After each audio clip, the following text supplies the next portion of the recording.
আসসালামু আলাইকুম ওয়া রাহমাতুল্লাহি ওয়া বারাকাতুহু। আমরা সেই সাত সকাল থেকে একেবারে গাছ থেকে প্রাকৃতিক রস নামিয়ে এনে দীর্ঘ ৩ থেকে ৪ ঘন্টা জাল দেওয়ার পরেই কিন্তু এই যে আপনারা দেখতে পাচ্ছেন এখন ন্যাচারাল যে গুড়, আলহামদুলিল্লাহ একেবারে স্বাদে, গন্ধে, কালারে অতুলনীয় একটা গুড় হয়েছে। আসলে যেটা স্বাদটা কেমন আসলে বলে বা ভাষায় কখনোই বোঝানো সম্ভব না। তারপরেও আপনাদেরকে একটু খেয়ে দেখাচ্ছি আসলে স্বাদটা কেমন।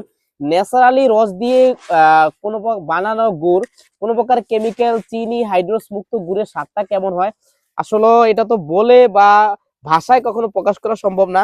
তারপরে একটু আমরা খেয়ে দেখাচ্ছি আলহামদুলিল্লাহ। তো গুড়টা আমরা নিলাম, আমরা দেখাচ্ছি একটু খেলে আসলে স্বাদটা কেমন লাগে এটা।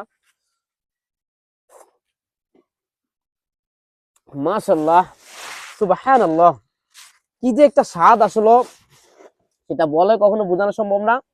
তো আপনি যদি এই স্বাদটা চান, এই যে একেবারে ঘন গুড়টা, একেবারে কি ঘন গুড়টা হয়েছে আলহামদুলিল্লাহ।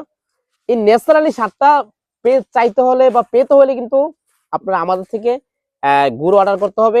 একেবারে কেমিক্যাল মুক্ত, অর্গানিক, নিরাপদ গুড়টা আমরা আপনাদের কাছে পৌঁছে দিব। খুচরা বা পাইকারি যে যেভাবে চান সেভাবে অর্ডার করতে পারেন। আসসালামু আলাইকুম ওয়া রাহমাতুল্লাহি ওয়া বারাকাতুহু।